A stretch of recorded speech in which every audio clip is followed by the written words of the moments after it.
Radio Reading Service now presents a reading of articles and features from the USA Today for Wednesday, January 28th. Your reader for this hour is Mary Gilmore.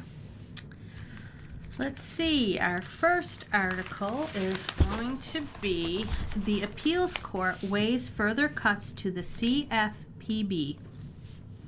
A federal appeals court will soon decide whether the Trump administration can fire a majority of the staff at an agency tasked with helping consumers and take other actions that could gut the bureau. The Trump administration has delayed funding and moved to cut positions at the Consumer Financial Protection Bureau to rein in an agency it says has engaged in abusive practices and unfairly targeted some companies and hurt consumers. Advocates, however, say the administration's actions could further cripple an agency that has returned more than $21 billion to consumers since 2011, taking away a key entity created by Congress that has consumers' backs. The 11 active judges of the U.S. District Court of Appeals for the D.C. Circuit are scheduled to hold a hearing February 24th to decide whether to uphold a preliminary injunction that stopped terminations of most of CFPB staff, the canceling of contracts, and other actions.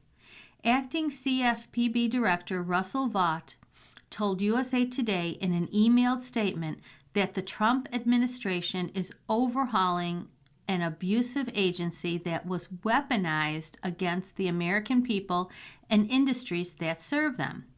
But advocates said what's at stake is the fate of the CFPB consumer complaint system and database, where consumers can turn for help to dispute credit card or loan charges, car repossessions, home foreclosures, and other concerns.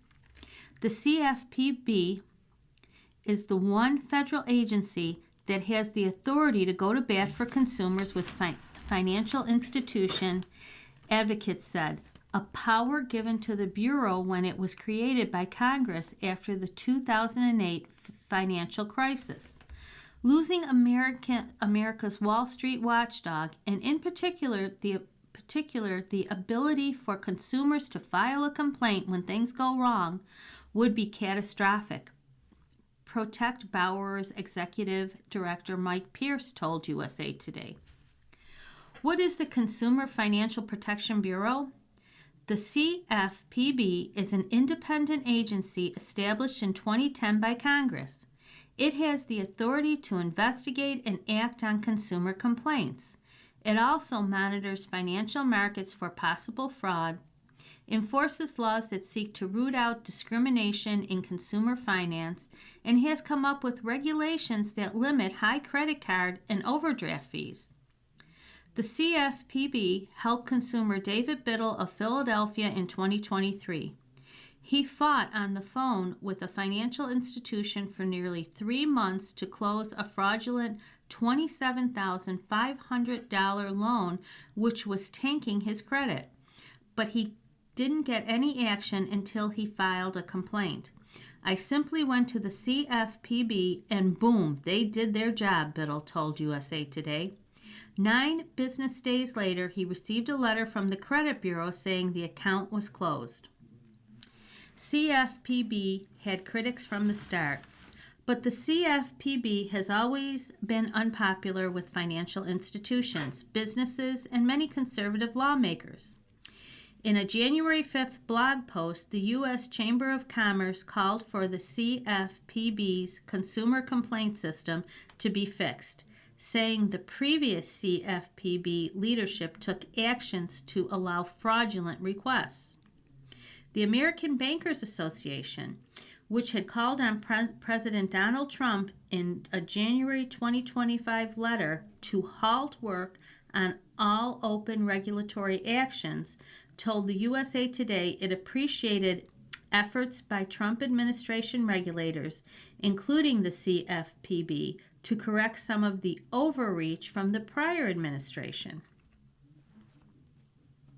Trump did not respond to the USA Today inquiry, but told reporters in February of 2025 that we're trying to get rid of waste, fraud, and abuse, and that he wanted to eliminate the agency. Lawsuits have also challenged the CFPB's funding, which by law comes through the Federal Reserve. At least one case decided by the Supreme Court affirmed the funding was legal. Vought did not request agency funding for nearly a year, but following a court ruling saying that he could not refuse those monies, on January 9th, he requested funds to sustain the CFPB through March. In a statement to the USA Today, Vought, a key author of Project 2025, which called for eliminating the CFPB, said the agency reviewed and, where appropriate, dismissed investigations in cases that went after disfavored industries and companies. That included cases claiming racial discrimination where no evidence of discrimination exists, he said. In going after companies they didn't like, the CFPB ended up actually harming the consumers they claimed to protect, Vought said. Since February of 2025, the CFPB has permanently dismissed 22 pending lawsuits against banks and other financial institutions, according to a Project Borrowers report in October. It has also modified, ended early, or otherwise changed 23 court-approved settlements, including 3 actions since the report, Pierce said. In some actions, like those involving Toyota Motor Credit and Navy Federal Credit Union, the CFPB canceled the company's obligations to refund tens of millions of dollars to customers, he said. Musk's CFPB rip tweet. Erie Meyer, the former CFPB chief technologist whose team built the complaint system in 2011, is worrying that consumers won't have a place to turn if the database and the CFPB are shut down. No other federal, local, or state agencies have the authority granted by Congress to hold financial institutions accountable like the CFPB, she said. Meyer spoke to USA Today exclusively about her worries that the complaint portal her team built could be shut off. Meyer resigned in February 2025. The day she was leaving the building with my cardboard box, I ran into Doge, Meyer told USA Today, referring to Department of Government Efficiency workers.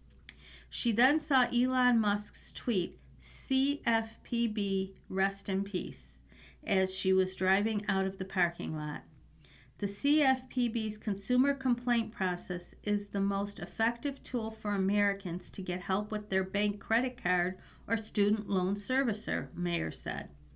In 2024, 2.7 million people got help, including 93 million back in restitution. In 2025, the complaints doubled. If it vanishes, so many people will be left in a lurch. Consumer complaints also help CFPB employees determine if an issue was more widespread, an attorney with the CFPB told USA Today. The newspaper has agreed to grant the employee anonymity because he is not authorized to speak for the CFPB and is fearful of employment consequences. He was among the employees not permitted to work since early February 2025. Many employees have been locked out of the building and are not being given assignments by their supervisors, he said. Amid this affordability crisis, the CFPB's mission is more important than ever, and we just want to get back to work protecting consumers, the attorney said. Chuck Bell, advocacy Program Director at Consumer Reports, told the USA Today in an emailed statement that his organization has heard from countless consumers who were unable to resolve disputes until they filed a complaint with the CFPB. There has already been a glimpse of what could happen if the consumer complaint portal is shut down, Meyer said. In February of 2025, Vought shut it down for 24 hours and it limped along until the preliminary injunction forced it to reopen, she said.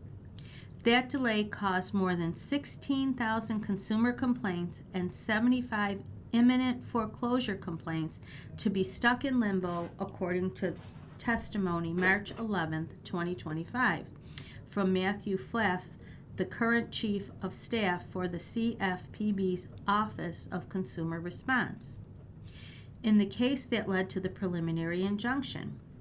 For now, the complaint system is still operating, but it has lost its bite, said Adam Rust, the Director of Financial Services for the Consumer Federation of America.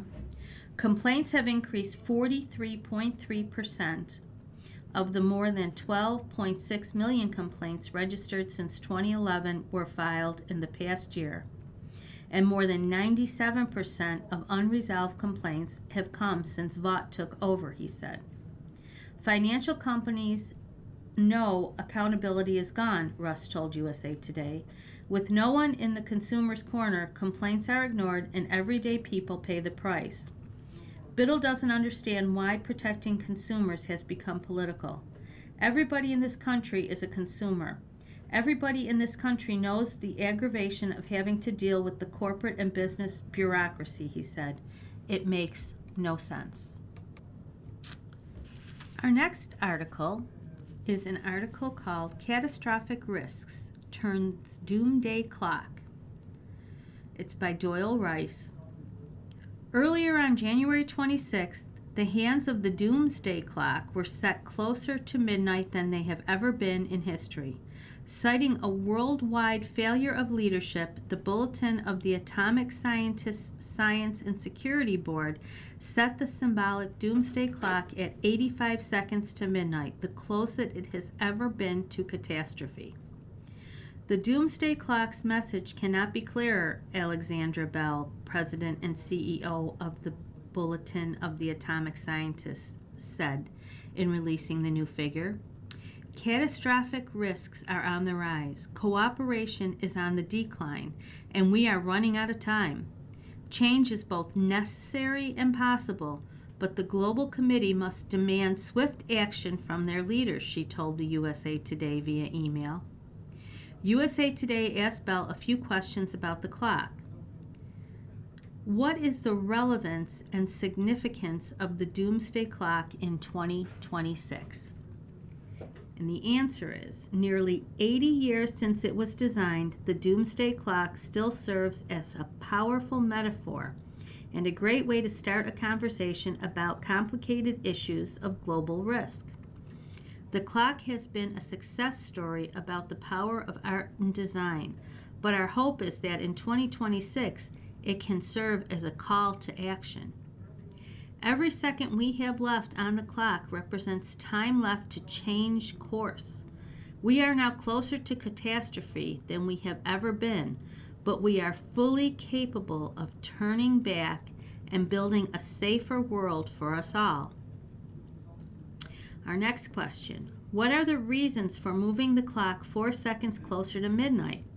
Last year, we warned that the possibility of catastrophe would increase without immediate collaboration and action on the most critical existential risks. This action and collaboration did not materialize, and conditions have further deteriorated.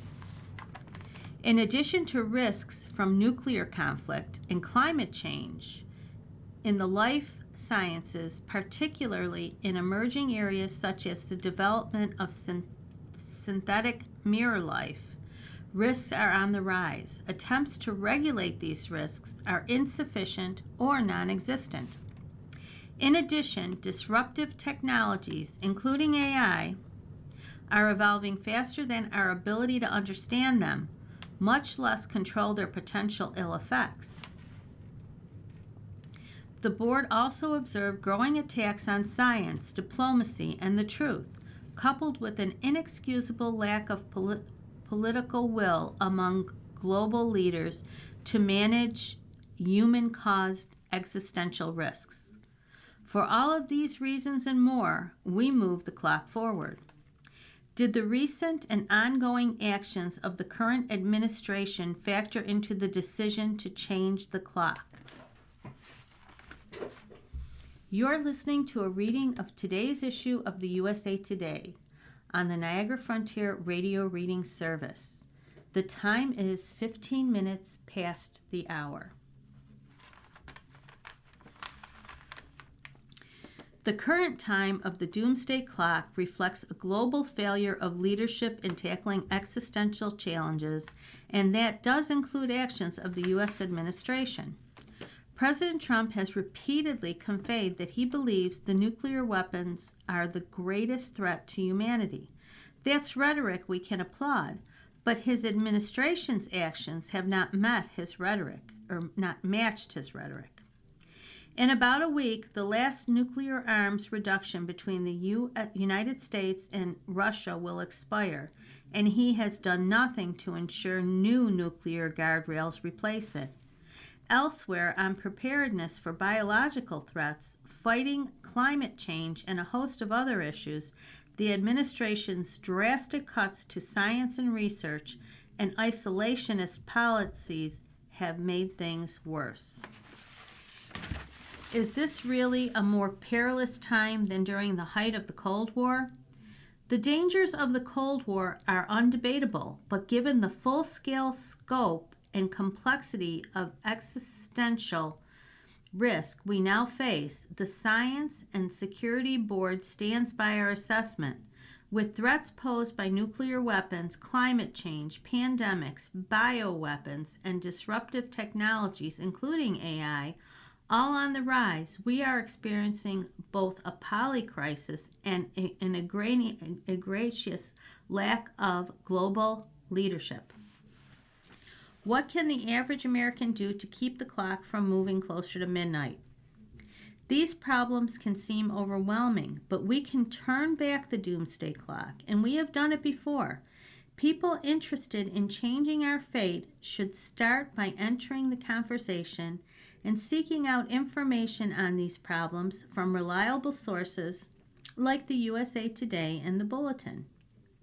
Armed with knowledge, people should start discussions with their family, friends, and community and start asking their elected leaders at every level about what they are doing to reduce these threats.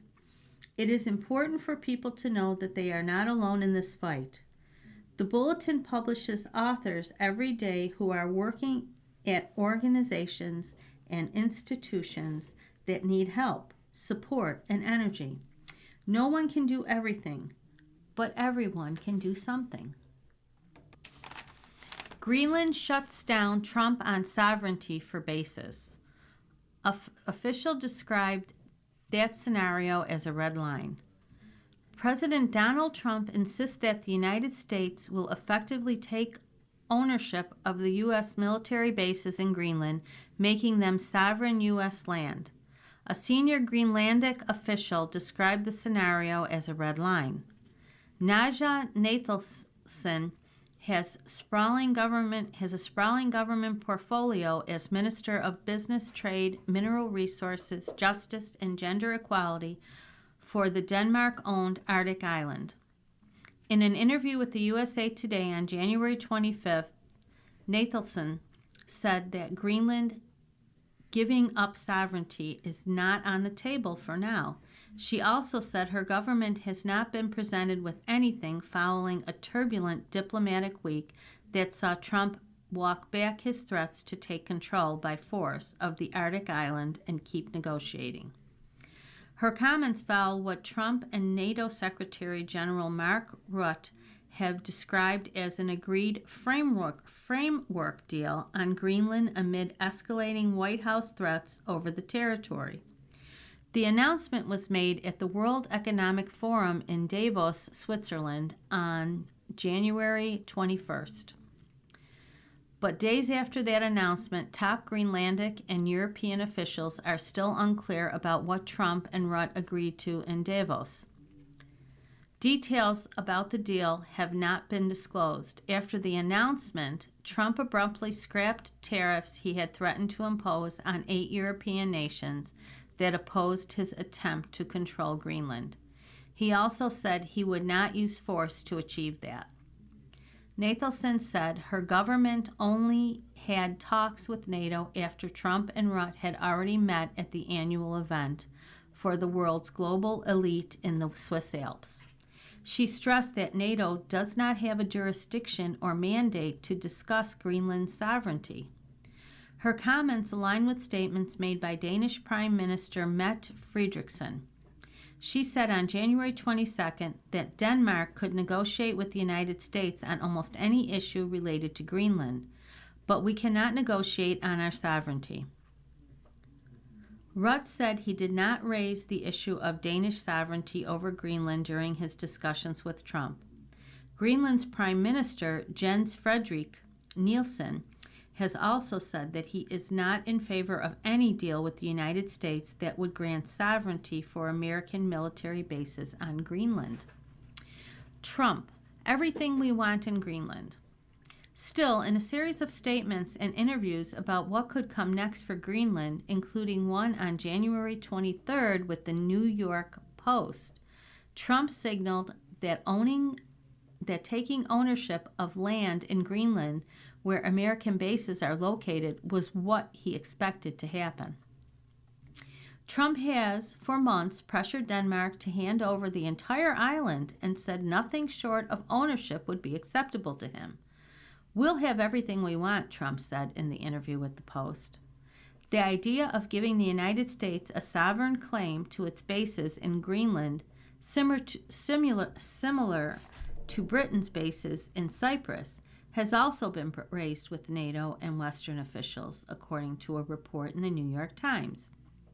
The White House did not immediately respond to a request for clarification on the matter. In a Fox Business interview conducted in Davos, Trump said, "We're going to have total access to Greenland, a semi-autonomous territory of NATO ally Denmark. We're going to have all the military access we want."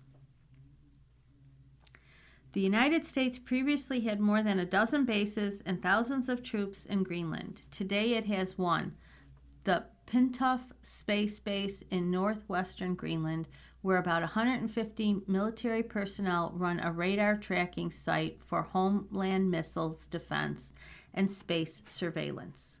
Under the terms of a current U.S.-Denmark defense agreement, the Pentagon is permitted, subject to consent from Greenland and Denmark, to expand its military footprint in Greenland. Trump has repeatedly argued the United States needs Greenland to counter threats from Russia and China. Nathelson said in an interview that Greenland, as far as she knows, Nathelson said in the interview that Greenland, and as far as she knows, Denmark would have no problem with the idea of NATO adding a permanent mission to Greenland in the interest of boosting Arctic security.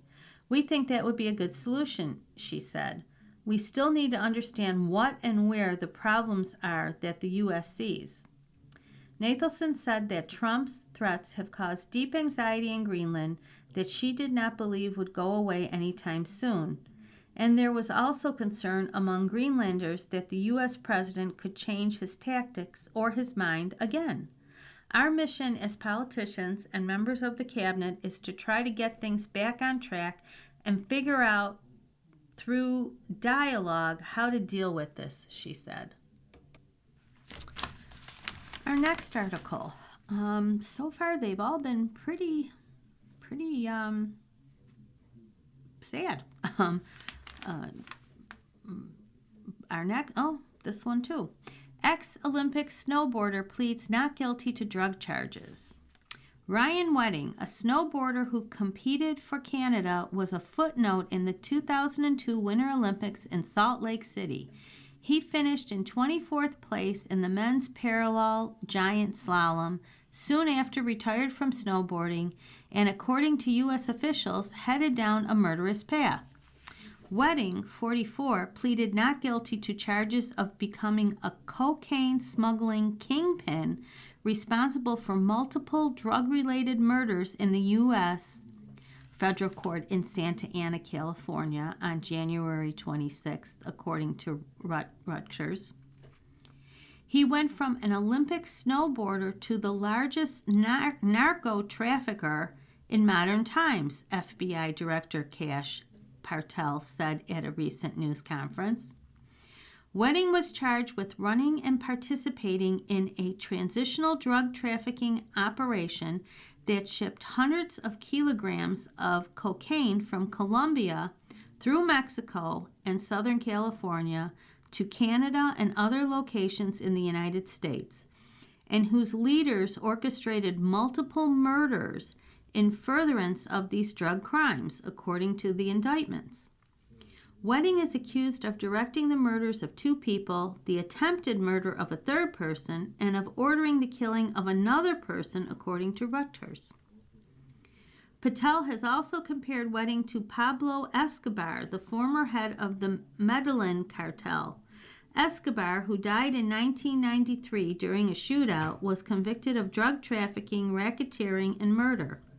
Wedding was the subject of an international manhunt before he was arrested in Mexico on January 22nd. He was then flown to the United States to face criminal charges.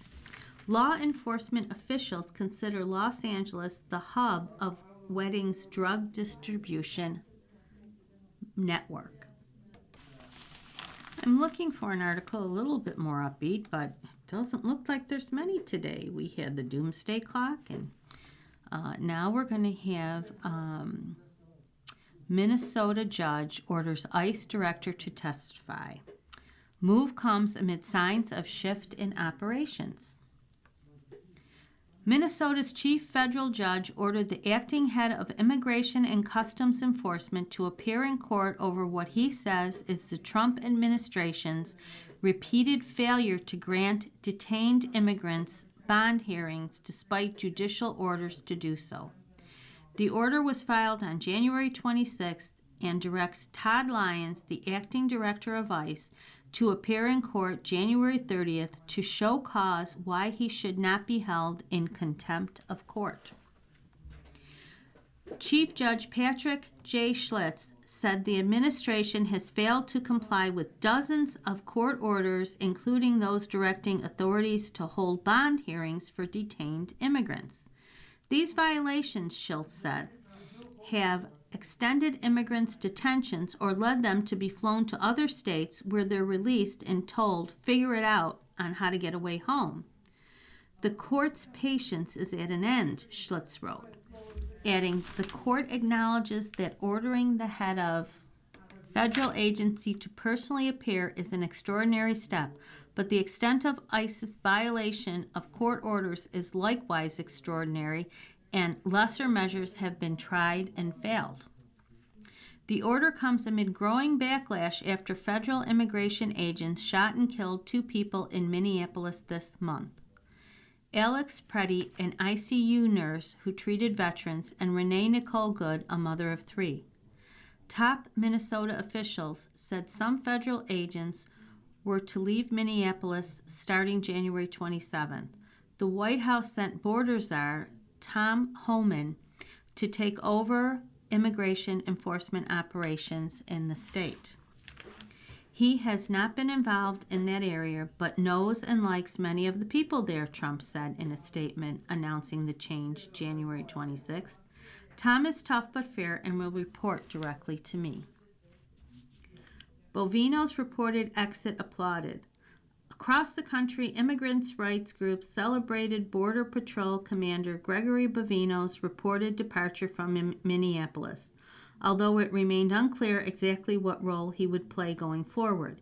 It's a victory, a very small victory, said Alana Odoms, executive director of ACLU Louisiana, which had opposed the Bovino-led Catahoula Crunch enforcement operation in New Orleans area late last year. Someone has to take the fall for this. The Republicans know they've gone too far. It's a victory, but it may be a Pyrrhic one because, as we all know, a cruelty campaign can continue without its figurehead. You're listening to a reading of today's issue of the USA Today on the Niagara Frontier Radio Reading Service. The time is 30 minutes after the hour. We're going to read from the money issue now. Follow these tips if your car door is frozen shut. Say it's a frosty, cold morning and you've parked your car outside overnight.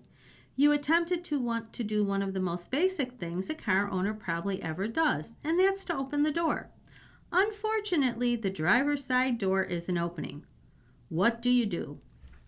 If you check online, you'll find all kinds of suggestions for dealing with frozen or stuck doors.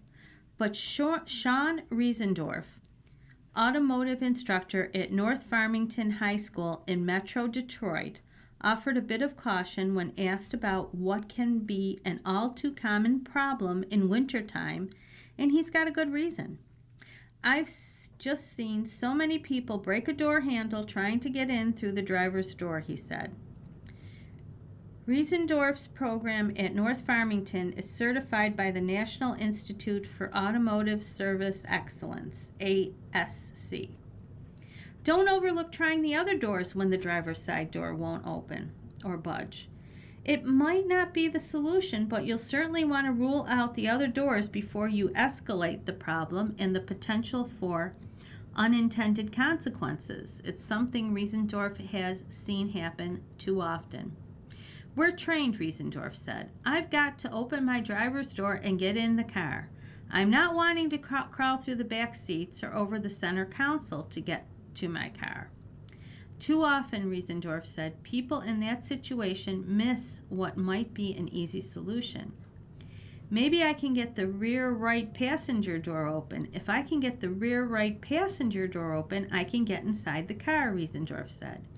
You might be able to put enough, but not too much pressure on the inside of the driver's side door. Don't forget to use the door latch to ease it open. Or even better, you'd be in the position to drive the vehicle into a garage where those frozen door parts might thaw at a natural rate.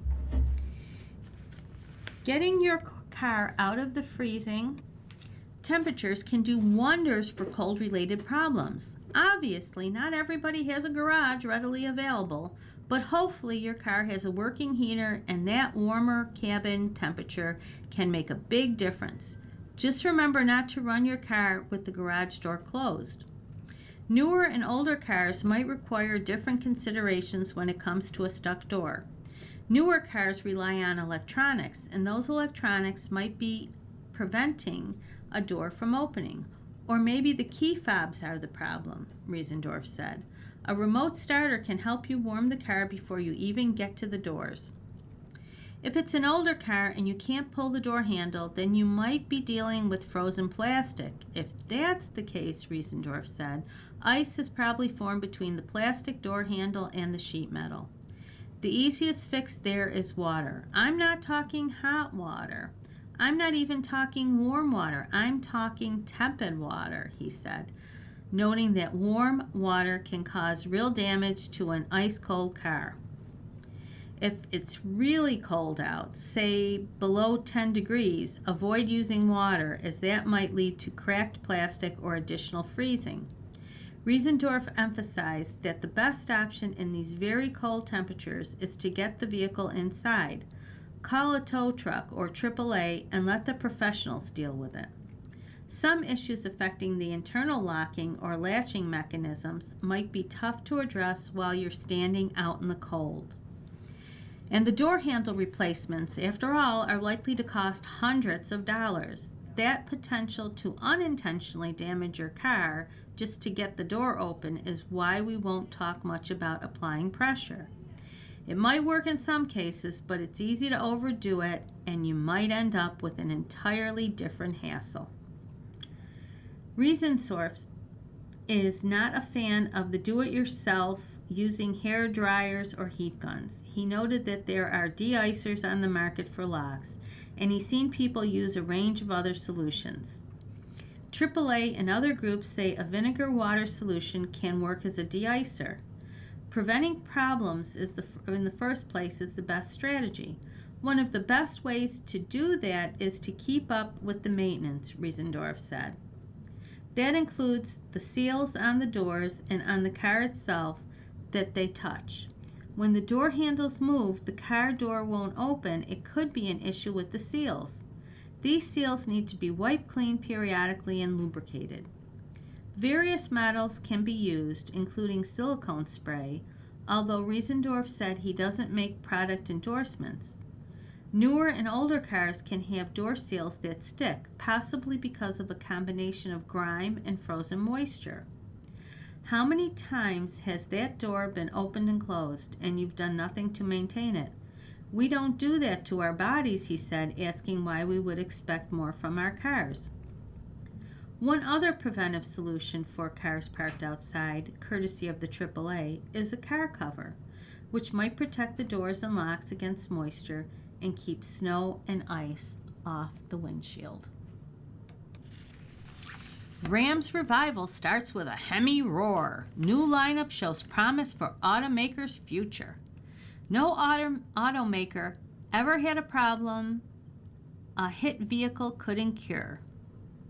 And visions of upcoming hits danced in Ram Chief's Tom Kuczynski eyes as we spoke on the Stellantis stand at the Detroit Auto Show.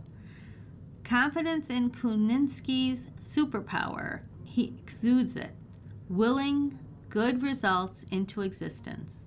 Nobody in the audience in August 2022 saw a future North American Car of the Year coming on the hot summer night when Kuczynski unveiled the radical new Charger Daytona in a warehouse a couple blocks from the Woodward Dream Cruise.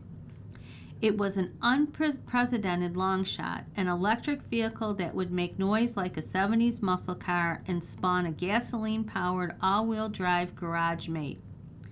But a reborn Charger lineup has driven off with that prestigious award in the ceremony at the auto show January 14th, hours before I spoke with Kuczynski's last week. Roar like a Hemi. Ram was in crisis a year ago. Today, its future is bright. Stellantis' previous leadership couldn't have alienated the brand's most loyal fans more if they tried, dropping the 1500 pickup's base model and eliminating the beloved Hemi engine before customers had a chance to experience its twin-turbo successor, also a spectacular engine, by the way. Kuczynski's retired in mid-2024 before the cost of French management's dueling disasters became clear. The damage was so bad he had his old job back in 7 months, before the revolving door at Stellantis USA headquarters in Auburn Hills, Michigan, stopped spinning. Kuczynski's announced that Hemi would be back for the 2026 model year, a heroic engineering effort delivered on the boss's bold promise, ending a dispiriting sales slump. The Hemi's presence revitalized interest in the whole brand despite going into production late in the year. Sales rose 50,000 in 2025, and we only had 10,000 1500s with Hemis, Kuczynski told me. We'll build 100,000 in 2026. The twin-turbo Hurricane, more powerful than the Ram's 1500 5.7L Hemi, also is doing better, he said. Expect more positive headlines and owner enthusiasm when the 777 horsepower Ram 1500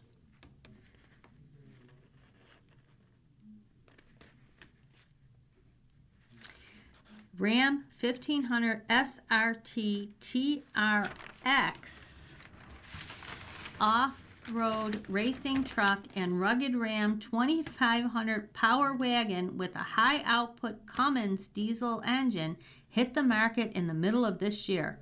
That's just the start. I desperately need the Dakota back to get Ram back below a $40,000 base price, Kuczynski said. Ram 1500 is that price range disappeared from that showroom from the showroom floors when the production of holdover models of the previous generation pickup ended, inexplicably without a planned successor. Coming soon, a suburban fighting SUV and midsize pickup. The new midsize Dakota, which revives the name of a pickup Dodge stopped building in 2011, is expected to go on sale in 2028. Expect base prices similar to the Toyota Tacoma, Ford Ranger, and Chevrolet Colorado, all of which start in the mid-30s today. We're going to build it in Toledo alongside the Jeep Wrangler and the Gladiator pickup, Kozinski said. The platform built will be perfect for a mid-sized truck. Ram also is in line for a new large SUV, offering a competitor for the three-row vehicles like the Chevrolet Suburban, Ford Expedition, and Toyota Land Cruiser. Stellantis will build it alongside the Jeep Wagoneer in Warren. Kozinski promises the as of yet unnamed large SUV will have a totally different styling, interior, and driving dynamic from the Grand Cherokee, which starts around $87,000, well above the big Ram's likely base price. If you were Tim Kozinski, you'd probably be confident too. Hyundai sees huge sales flop in Nexo. Limited availability, only one factor in poor sales. South Korean automaker Hyundai produces competitive vehicles in several popular segments. Many of its vehicles are in demand, but one model is noticeably underperforming in sales. Several factors contribute to the failure of Hyundai's least popular model, and one thing sets it apart from every other model in the brand's portfolio.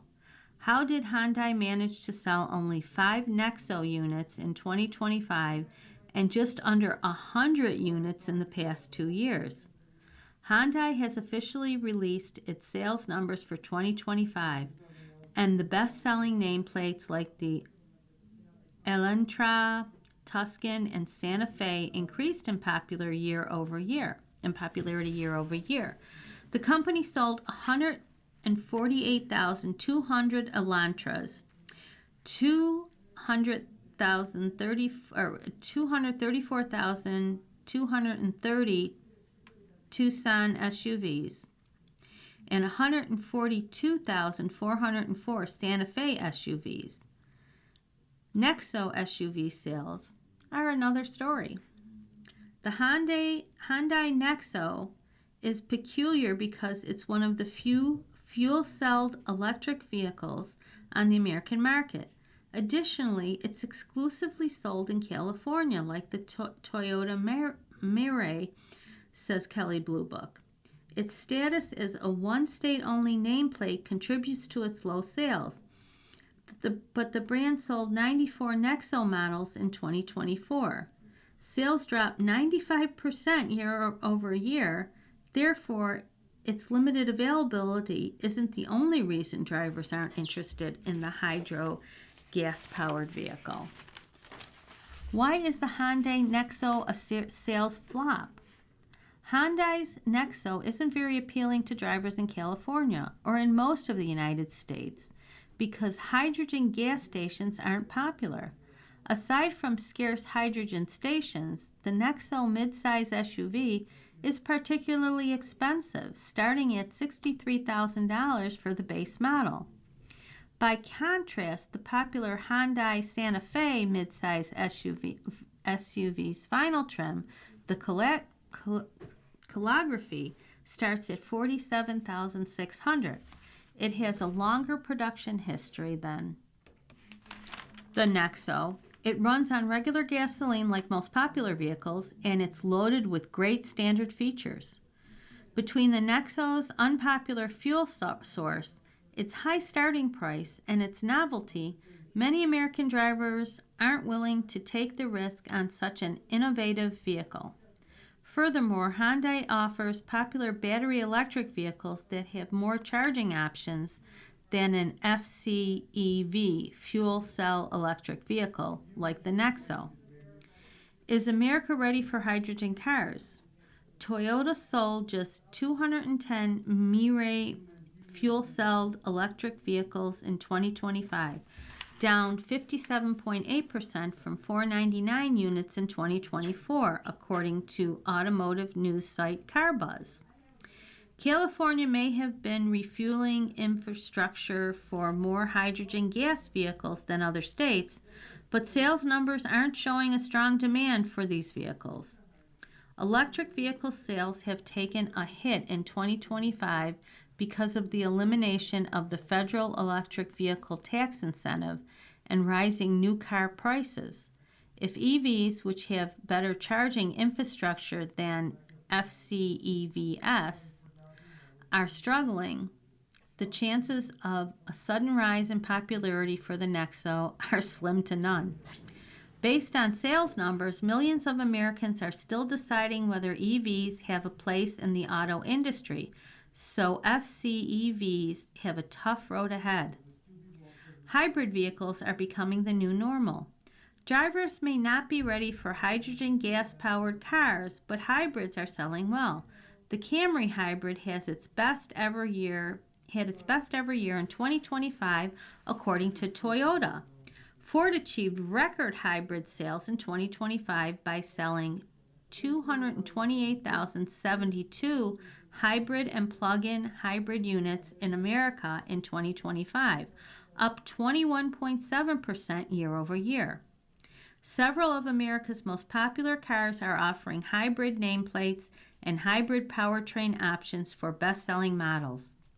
The days of models like the Prius being widely viewed as odd, drab, and boring are far gone. The age of the hybrid car, truck, and SUV is now in full swing. New Ford GM banks aim to ease car loan stress. Car loans for customers shopping at Ford and General Motor dealerships may be easier to get from new banks than the automakers have won clearance to create. The Federal Deposit Insurance Corporation said in a January 22nd news release that its board of directors has approved Ford and GM's request to establish new financial institutions that will be known as Ford Credit Bank and GM Financial Bank. The FDIC said each institution will be chartered in Utah with proposed business models that will focus on providing automotive financing products nationwide, primarily through the purchase of retail installment sales contracts from independent Ford dealers. The agency said funding for the new banks will primarily consist of retail savings accounts and time deposits obtained via the bank's website and mobile application. The companies have been given 12 months by the FDIC to create the new banks, otherwise the approval expires. What does it mean for car buyers? Car buyers who shop at Ford and GM will have another leading option and a time when new cars are more expensive than ever.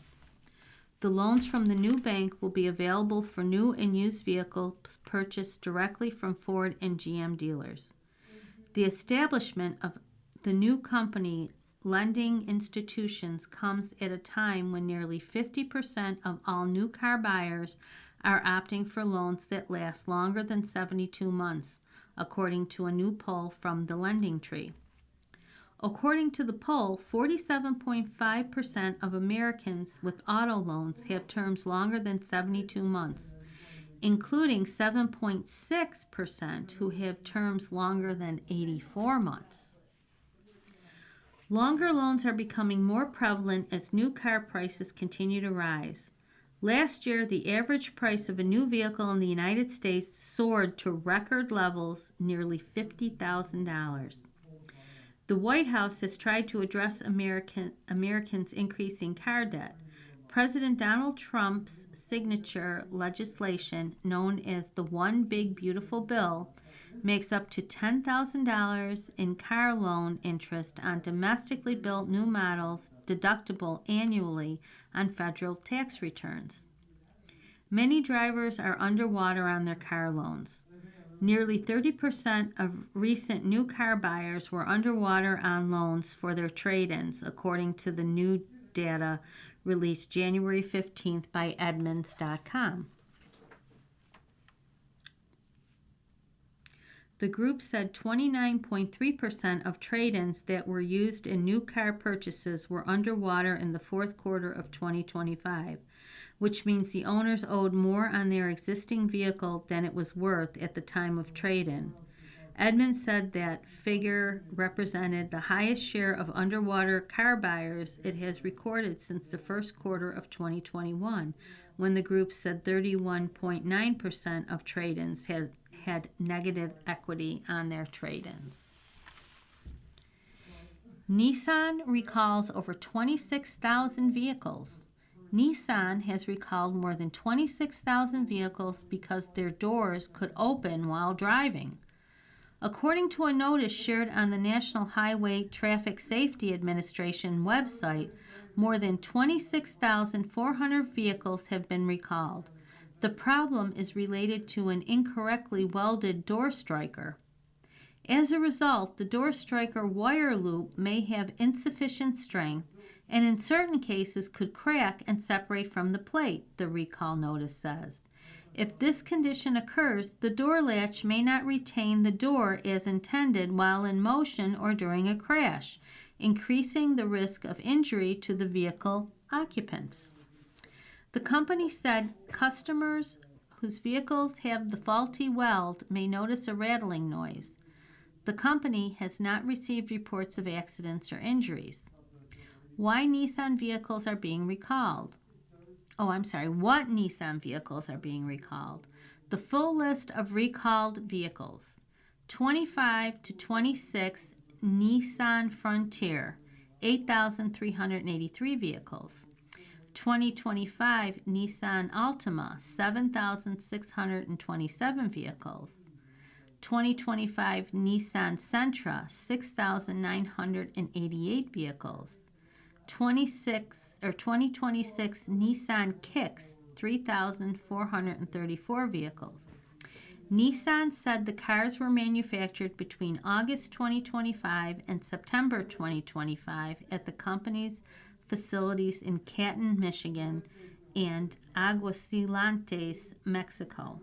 The company received the part that led to the recall from Magna Wimnex in Mexico. What should I do if I have a recalled Nissan vehicle? Nissan said the company will have dealers replace all door strikers at no cost. The repair should take less than 30 minutes to complete, Nissan said. The company will notify dealers on January 28th and drivers beginning March 13th. The recall number is 26V023. Tesla is seeking to redefine transportation with Cybercab. A Tesla Cybercab drives on the sidewalk during an appearance outside the NASDAQ market site in New York City on October 27, 2025. Tesla's newly unveiled Cybercab marks the electric vehicle company's most direct move yet into fully autonomous ride-hauling like Uber or Lyft without a human driver. The two-passenger vehicle, built without pedals or a steering wheel, is designed from the ground up for driverless operation. The move positions Tesla to compete with emerging robo-taxi networks. Tesla's Cybercab manufacturing technology ramps up. The Cybercab also debuts Tesla's unboxed manufacturing process that the company said will eventually streamline the assembly process in a revolutionary way. CEO Elon Musk said on X that production will begin slowly but eventually end up being insanely fast as the new system scales. Typical automobile assembly takes hours for the most popular domestic brands. Tesla has increasingly focused on streamlining production. A rapid, low-cost manufacturing process could be a significant competitive advantage as automakers face pressure to improve margins in softening global EV market. What does the Cybercab mean for car buyers? Tesla anticipates selling Cybercabs for $30,000 each, according to Musk. Cybercab owners will also have the option of hiring out their vehicles into Tesla's robotaxi network. The Cybercab could mean a potential new income stream for car buyers, but profit estimates are aspirational at best, making it a high-risk investment since the vehicle and network are so new. How the Tesla Cybercab could transform ride-sharing. Autonomous ride-sharing companies such as Tesla and Waymo hope to reduce ride costs by removing human labor from the equation and deploying large fleets of self-driving vehicles. The global autonomous vehicle market is projected to grow from roughly $274 billion in 2025 to $364 billion by 2035, according to precedent research underscoring the industry's long-term growth potential. Autonomous vehicles and driverless ride-sharing may not seem impactful today, but the multi-billion-dollar industry is poised to change transportation in a huge way in the next decade. Charles Singh reports for the Tennessean. If the Cybercab achieves even a fraction of the market impact of Tesla's Model Y, the world's best-selling vehicle in 2023, it could become one of the defining vehicles of the next decade. Autonomous Tesla taxi rides are already available in Austin through the company's robotaxi app, with Tesla saying additional markets will come online over time. Musk's Boring Company is in the process of building Tesla tunnel networks in Las Vegas and Nashville. You're listening to a reading of articles and features from the USA Today for Wednesday, January 28th on the Niagara Frontier Radio Reading Service. We'll return for more readings after this short break. Your reader for this hour has been Mary Gilmore. You're listening to the Niagara Frontier Radio Reading Service. As of this year, our agency has broadcast more than 300,000 hours of radio readings. Volunteer radio readers read newspapers, magazines, and books to area people who are blind or have a print disability, who are provided reading radios. Radio Reading's broadcast signal is provided at no charge by WNED. Radio Reading broadcasts from studios at 1199 Harlem Road in suburban Buffalo. Please let others know about Radio Reading. It's your service. For more information on the Niagara Frontier Radio Reading Service, call 716-821-5555.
We'll continue now with our reading of articles from today's issue of the USA Today. Your reader for this hour is David Frothingham. In today's sports section of the USA Today, the leading headline reads, Young, Old, and Experienced. 232 athletes to represent Team USA for Milano Cortina Olympics by Nancy Armour. The Team USA is sending 232 athletes to the Milano Cortina Olympics, its largest team ever for the Winter Games. More than a third of the team, 98 athletes, are returning Olympians and 18 have gold medals. That includes bobsledder Callie Armbruster Humphreys, a gold medalist at each of the past 3 Winter Games, and alpine skier Michaela Schifrin and snowboarder Chloe Kim, both of whom are 2-time Olympic champions. Among the strongest contingents are alpine skiing, where the U.S. women lead the team World Cup standings in downhill, slalom, and giant slalom, and are second in Super G. Speed skating, where Jordan Stolz is unbeaten in the 1,000 and 1,500 meters, and also won the season title in the 500 meters. Cross-country skiing, where Jessie Diggins leads the overall standings, and figure skating, with Ilya Malinin unbeaten in the past 2 seasons. Quote, right and left, we have just so many people able to get on the podium at these games, said speed skater Erin Jackson, the defending Olympic champion in the 500. I'm really excited. 7 athletes are competing in their 5th Olympics, including alpine skier Lindsey Vonn, whose first games was in Salt Lake City in 2002. The others are Humphreys and fellow bobsledder Ilana Myers-Taylor, figure skater Evan Bates, hockey player Hillary Knight, and snowboarders Faye Thielen and Nick Baumgartner. Curler Rich Rohanen, who will be 55 on March 31st, is the oldest member of the U.S. team. Freestyle skiing athlete Abby Winterberger, who turned 16 on May 1, is the youngest. Athletes come from 32 states, with Colorado having the most. The 232 is 4 more than the U.S. team at the 2018 Games in Pyongyang, the previous high. USA Today Sports has details on every team member in our Meet the Team page at usatoday.com/sports. The next headline reads, Mensa and Duke clear way for QB to transfer by Austin Curtright. Quarterback Darian Mensah and Duke football announced a settlement Tuesday, January 27th, allowing the standout passer to enter the transfer portal freely. The news was announced by Young Money APAA Sports, Mensah's representation on social media. Mensah is expected to land at Miami, per multiple reports. The Hurricanes have yet to fill their quarterback position after Carson Beck exhausted his eligibility after the 2025 season. Quote, we are pleased to announce that Darian Mensah, supported by our team of legal counsel and Young Money APAA Sports, has reached a settlement agreement with Duke University, the statement read. Darian extends his sincere gratitude to Duke University for engaging in good faith discussions and reaching this resolution. He wishes the Blue Devils, Coach Diaz, the staff, and the entire fan base continued success for the seasons ahead. Duke also issued a statement on the settlement. Quote, we are committed to fulfilling all promises and obligations Duke makes to our student athletes when we enter into contractual agreements with them, and we expect the same in return, Duke wrote. Enforcing those agreements is a necessary element of ensuring predictability and structure for athletic programs. It is nonetheless a difficult choice to pursue legal action against a student and teammate. For this reason, we sought to resolve the matter fairly and quickly. Mensah announced his intentions to enter the transfer portal on January 16th, the final day of the 2-week window that opened January 2nd. However, Duke sued Mensah on January 20th, claiming he breached his multi-year contract with the school that was reportedly paying him $4 million annually. The contract also gave his name, image, and likeness rights to Duke. Mensah had originally announced his return to Duke in December after leading the program to an ACC championship. Duke landed a commitment from San Jose State quarterback Walker Eggett on January 26th. Mensah entered the transfer portal on January 16th, kicking off the series of events in the legal battle. The second-team All-ACC quarterback was subsequently sued by Duke, as the school claimed he breached a multi-year contract he signed with the program after transferring from Tulane ahead of the 2025 season. Mensah was one of the highest paid players in college football in 2025, reportedly making $4 million annually, per reports. Duke was granted a temporary restraining order on January 20th, which barred Mensah from enrolling or playing football at another school. He was still allowed to enter the transfer portal on January 21st, however, which Duke allowed. Mensah was sent to appear at a preliminary injunction hearing on January 29th. Mensah is listed as the number 18 player nationally and the number 6 quarterback in the transfer portal, according to 24/7 Sports rankings. The two-star high school prospect was also the number 7 ranked quarterback in the 2025 class. Stats. Here are Mensah's year-by-year stats in college. 2023, Tulane, redshirt. 2024, Tulane, 189 of 287 passing for 2,723 yards with 22 touchdowns to 6 interceptions. 60 carries for 132 yards with a TD.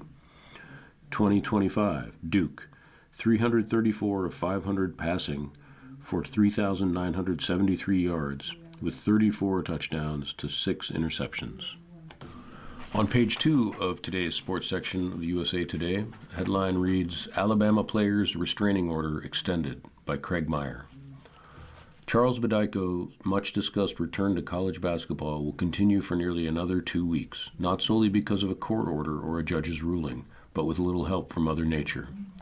The Alabama Center's temporary restraining order against the NCAA was extended by another 10 days due to counsel's unavailability for the scheduled injunction hearing on Tuesday, January 27th. In an order on Monday, January 26th, Judge James Roberts, Jr. of the Tuscaloosa, Alabama County Circuit Court wrote that Taylor Askew, an attorney for NCAA, was unable to attend the hearing because of weather issues, where he lives in Tennessee. Roberts added that the next hearing will be reset later by a separate order. After 3 years of playing professionally in the NBA G League, Bedicho returned to Alabama, where he played from 2021 to 2023, after Roberts granted him a temporary restraining order on Wednesday, January 21st. In his first game back with the Crimson Tide, the 7-footer had 13 points, 3 rebounds, 2 blocked shots, and 2 steals, while making 5 of his 6 field goal attempts in 25 minutes in a 79-73 loss at home against Tennessee on January 24th. With Roberts' decision, Bedicho will be eligible to compete in at least the next 3 games for Alabama, January 27th against Missouri, February 1st at number 21 Florida, and February 4th against Texas A&M. Bedicho was not selected in the 2023 NBA draft, and while he has never played an NBA game, he suited up in 82 G League games over 3 seasons, including most recently for the Motor City Cruise on January 17th, 1 week before his first game back with Alabama. He's one of several former G League players who has joined a college roster this season, a trend that has raised the public ire of notable figures across the sport, as well as the NCAA itself, which said such moves are taking away opportunities from high school students. Michigan State coach Tom Izzo described it as utterly ridiculous. Even Alabama coach Nate Oates, a former high school coach in Michigan, spoke up last month after Baylor brought in former NBA draft pick James Nagy, saying the increased prevalence of such players was taking opportunities away from high schoolers. The next headline reads, Arizona's shaky ending shows it has more to prove. And there's a picture of Arizona guard Braden Burries driving while being defended by BYU forward Kennard Davis Jr. during the second half, January 26th, at the Marriott Center. This article is by Jordan Mendoza. There's something different about Arizona this season. On the surface, it looks like the typical Tommy Lloyd men's basketball team. The Wildcats started the season with impressive wins, rolling into the new calendar year playing a fast, fun brand of basketball that puts them in the upper echelon of title contenders. It always seems smart to buy stocks in the top-ranked Wildcats. The only issue is it has gone to waste in March. The same vibe has existed during this season, and you may be hesitant to buy in again given the recent postseason history. Maybe you need to see more, or just avoid it entirely. But there's something different about these Wildcats. This team looks like it can be legit and break the Final Four curse. Arizona got through its first major test of 2026 with a road win at BYU, just not in the prettiest of fashion. For the majority of the night on Monday, January 26th, Arizona looked like it was the best team in the country. It went into a hostile Marriott Center where 13th-ranked BYU hasn't lost in nearly a year and silenced more than 18,000 people. The Wildcats dominated both sides of the ball and answered everything the Cougars tried. Braden Burries and Jaden Bradley were slicing and dicing while BYU star A.J. Dybantsa struggled to find a rhythm after dropping 43 points just 2 days before. It was a 19-point game with just under 11 minutes to go, and we were ready to declare Arizona was no longer the team that could get it done when the lights are brightest. But that was until the Wildcats showed part of that identity isn't gone yet. Arizona let BYU hang around, and the Cougars made a late push, all while the Wildcats were falling apart, not defending the perimeter, collapsing on the boards, a flagrant foul, turnovers. BYU made a 12-2 run in the final minutes to make it a 1-point deficit with 16 seconds left, and the Cougars had a chance to steal the win, only for Burries to save the day with a block from behind. In what was looking like an emphatic statement to the rest of the country, Arizona instead showed it isn't invincible. Yet it deserves to be the unanimous number one team in the country with a 9-0 quad one record, tied for the most wins in the category with Duke.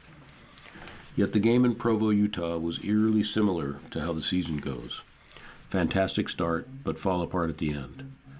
Arizona has looked so dominant recently, mostly because it hasn't been tested in some time.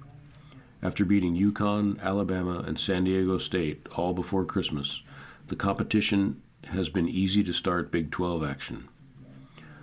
5 of the first 7 games came against the bottom half of the conference, all mostly blowout victories.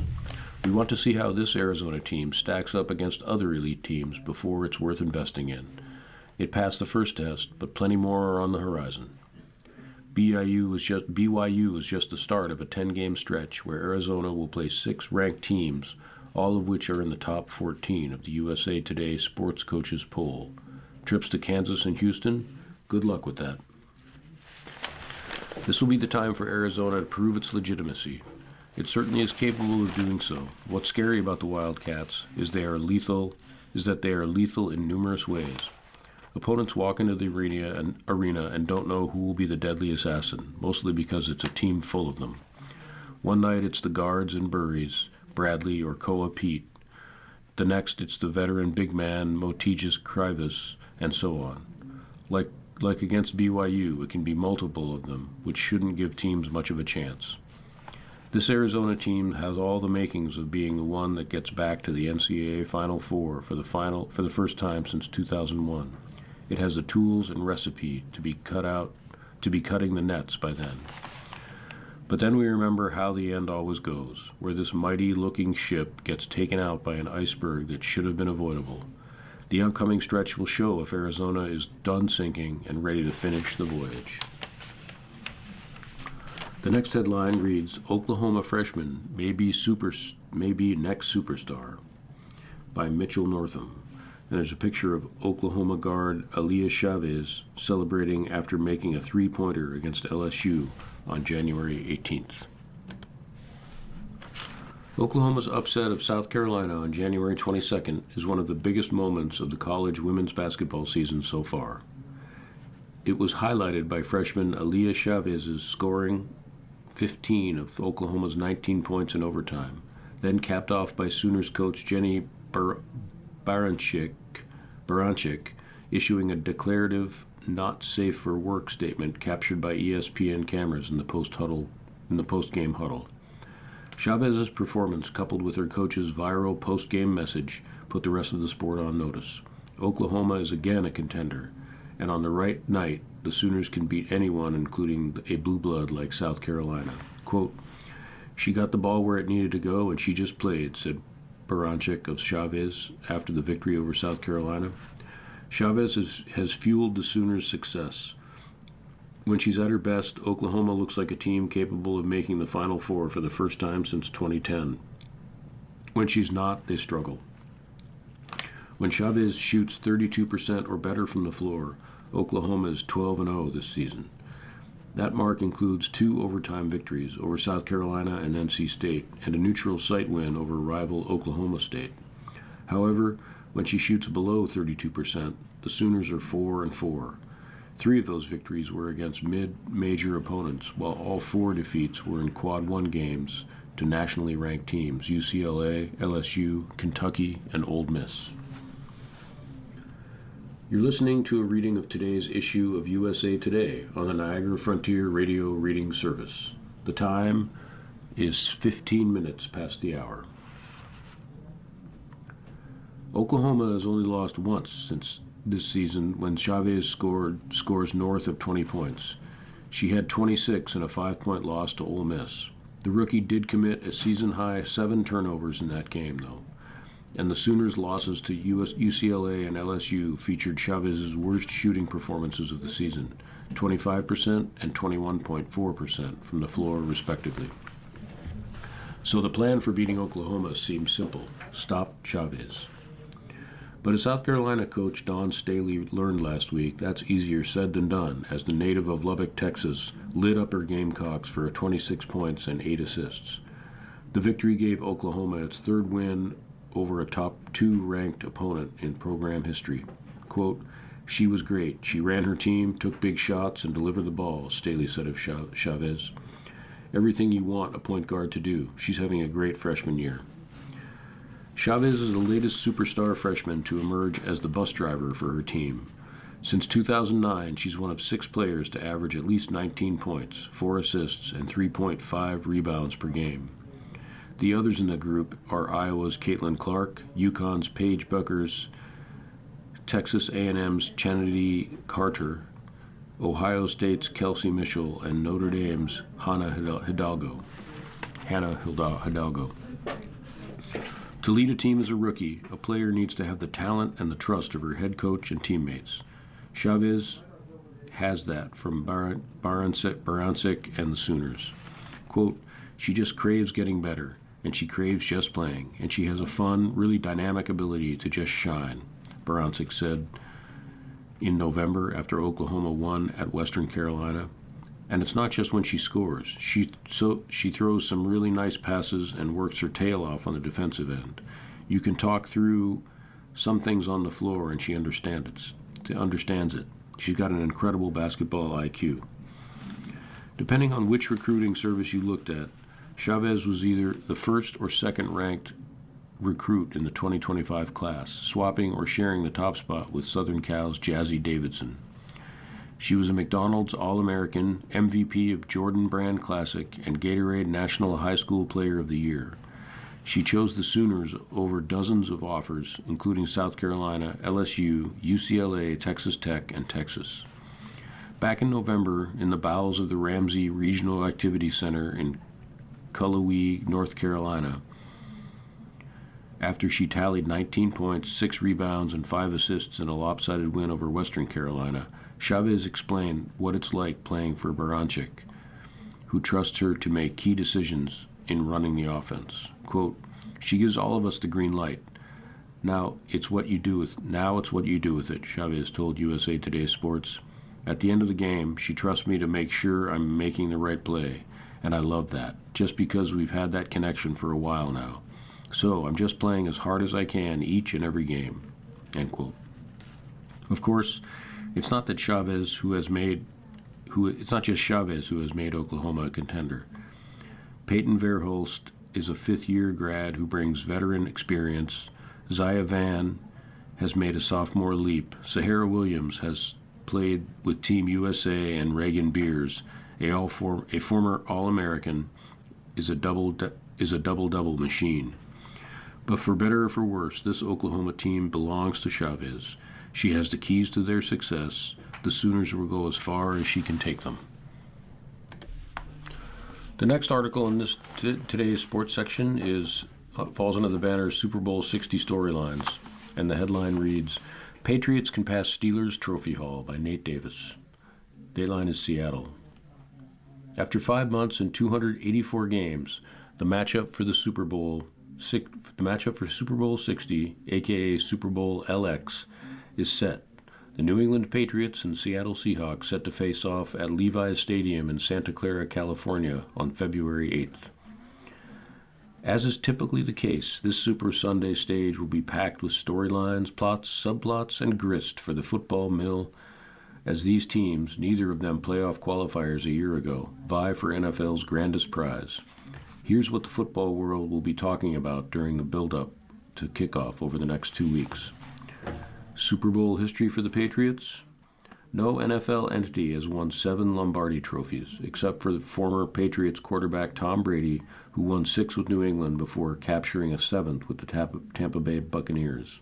But the Pats, who will be appearing on Super Sunday for the 12th time, most ever by a franchise, now have a 7th championship in their crosshairs and could break their deadlock with the Pittsburgh Steelers for most Super Bowls won by a single organization. TB12 BB-less Super Bowl history for the Patriots. New England more or less ruled the NFL roost for the first 2 decades of the 21st century. Their unparalleled dynasty unfolding in multiple acts with Brady, head coach Bill Belichick, and quite a cast of supporting actors. The Oscars go to Rob Gronkowski, Julian Edelman, and Adam Vinatieri along the way. But the Pats have never had a sterling silver season sans Brady or Belichick. The 1985 AFC champs were swallowed whole by the 85 Bears in Super Bowl 20, and the 96 quad, led by coach Bill Parcells and QB Drew Bledsoe, unable to overcome Brett Favre Packers in Super Bowl 31. 6 years on from Brady, and in their second season post-Belichick, coach Mike Vrabel and quarterback Drake May, and a cadre of others who joined up during last offseason's makeover, can draw a clear line of demarcation between these new edition Patriots and the dynastic ones New England's long-suffering fans of yesteryear used to root for. History for a distinguished quarterback draft class. The 2018 and 2024 drafts, at least we think so on the latter, have produced bumper crops of signature QBs in recent years. Seahawks QB Sam Darnold was the 3rd overall pick in 2018 by the New York Jets, yet hasn't compiled the individual accolades of draft mates Josh Allen, Lamar Jackson, or Baker Mayfield. Yet. But the late-blooming Darnold could become the first QB of his class to lift the Lombardi. The same could be true for the Patriots' Drake May, one of 6 quarterbacks selected in round 1 2 years ago. A finalist for league MVP a year after the Washington Commanders' Jaden Daniels had an extraordinary Rookie of the Year campaign, which fell 1 win shy of the Super Bowl appearance. May could similarly pass the bar for the 2024 passers. Super Bowl 49 vibes. Super Bowl 60 will occur 11 years after arguably the most memorable Super Sunday ever, the Pats' 28-24 defeat of the Seahawks in Super Bowl 49, ending their 10-year title mini-drought, thanks to Seattle QB Russell Wilson's decisive and controversial goal line interception in the final seconds. That play breathed fresh life into the Patriots dynasty and ended any chance that the Legion of Boom-era Seahawks had of becoming one, that team slowly fraying in the years after. Some of their players still incredulous that Wilson didn't hand off to running back Marshawn Lynch for what could have been the short yardage TD that would have potentially rewritten league history.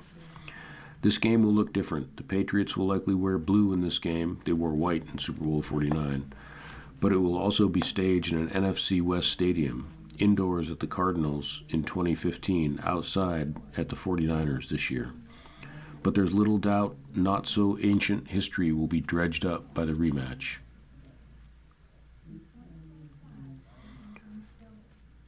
New England Super Bowl history for Mike Vrabel. New England's first-year head coach, who won 3 Super Bowl rings as a linebacker with the franchise in the first half of the Brady-Belichick dynasty, could make a unique mark in the league history.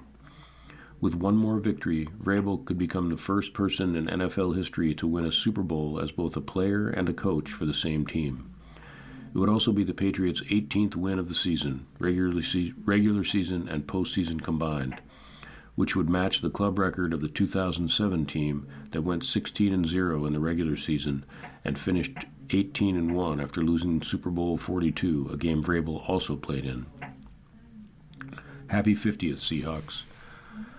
The year-long celebration of America's semi-quincentennial birthday, a fancy way of saying 250th, pales in comparison to Seattle completing its 50th NFL season, perhaps in grand style. The Seahawks can match the Buccaneers, their 1976 expansion brethren, with a second Super Bowl trophy 12 years after winning their first. Sean McVay, Siren Song? We're not breaking news here, but the potential departure of Los Angeles Rams head coach for a TV job, speculation about his future has run rampant before and doubtless will again, especially if QB Matthew Stafford retires or the coaching staff gets raided. Could surface again given what a brilliant guy he is, plus the fact he has little left to prove under the headset after leading the Rams to the Super Bowl twice and winning it once in 9 seasons. McVay, who turned 40 on Saturday, also has 2 young children, including a newborn who arrived in December. Whether he's ready to take a break from the head coaching grind remains TBD, but also almost certain to spark renewed questions about his future. It's also worth noting that the 2026 Rams, assuming Stafford continues to play, would seem to have a brighter outlook than the squads that almost immediately had to reboot and reload. DT Arnold Donald, CB Jalen Ramsey, and WR Cooper Kupp were linchpins of the 2021 Rams, following the defeat of the Cincinnati Bengals in Super Bowl 56. The next article on this page, why our experts predict a Seahawks sweep. Staff reports. Ayrton Ostley, Seahawks 28, Patriots 17.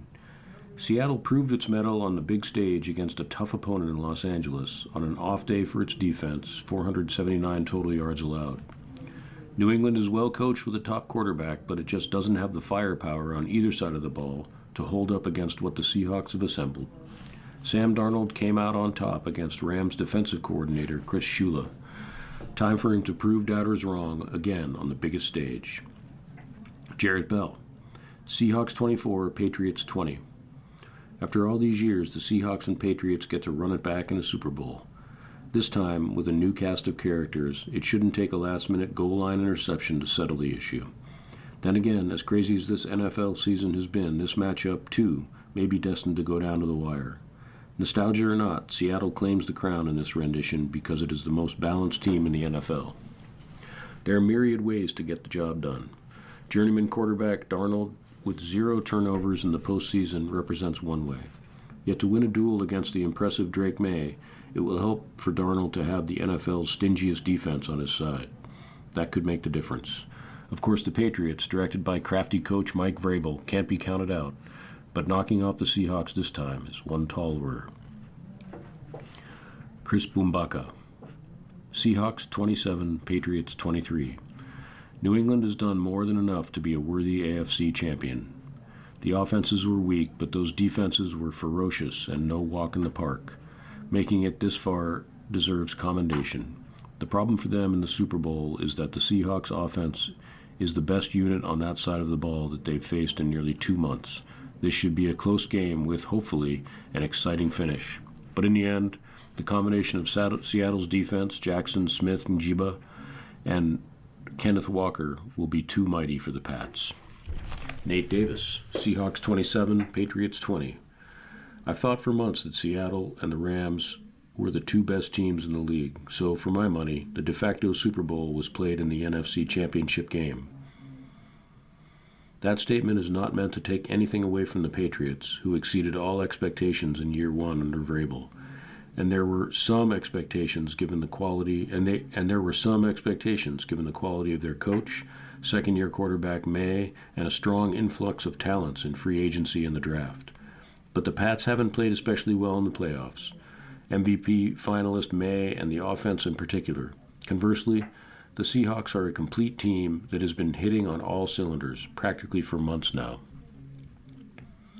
Darnold has provided some of the best football of his career in the postseason while battling through an oblique injury he now gets to manage for 2 more weeks.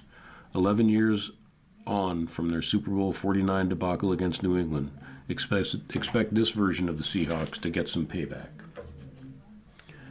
You're listening to a reading of today's issue of the USA Today on the Niagara Frontier Radio Reading Service. The time is 30 minutes past the hour. Tyler Dragon, Seahawks 24, Patriots 20. Both teams boast top 5 scoring defenses during the regular season. However, the Seahawks will have the best defense on the field in Santa Clara. With Leonard Williams, Ernest Jones, Devin Witherspoon, and Nick Emanwari, Seattle's defense has playmakers on all 3 levels. On defense, standout receivers Smith and Jiba is a nightmare matchup. Smith and Jiba and Sam Darnold have a tremendous connection. I firmly believe the best 2 teams in football played in the NFC Championship game. The Seahawks will be the toughest opponent the Patriots have played this postseason. May should be able to make some things happen off script and make plays with his legs, but the Seahawks have the better squad on both sides of the ball. Plus, returner Rashid Shaheed has shown the ability to make game-changing plays. Michael Middlehurst Schwartz, Seahawks 13, Patriots 10. Super Bowl 60 will surely be shaped by how May navigates the Seahawks defense that, save for Matthew Stafford, has swallowed all other quarterbacks this season. But almost equally as intriguing is the Patriots' ascent on the other side of the ball, as New England has closed off the deep shot opportunities that Darnold and offensive coordinator Clint Kubiak relish. Expect this to be a much more calculated, cautious affair than the team's first Lombardi Trophy showdown. Ultimately, however, the Seahawks might prove too imposing for a young passer, even one as savvy and creative as May. Moving on to page 4 of the sports section, the headline reads, Top Pick Flag on NBA Rising Stars roster for February 13th. And there's a picture of Mavericks forward Cooper Flagg, who was the top draft pick last year. This article is by Andres Soto. The NBA announced its pool of participants for the 2026 Castrol Rising Stars game on Peacock on Monday, January 26th.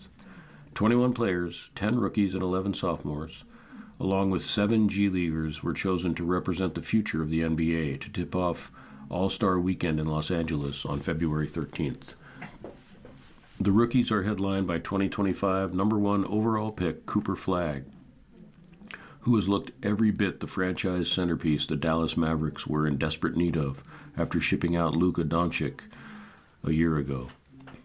Memphis Grizzlies emerging wing Cedric Coward is also in the pool, along with the New Orleans Pelicans duo of breakout stars Jeremiah Fears and Derek Queen.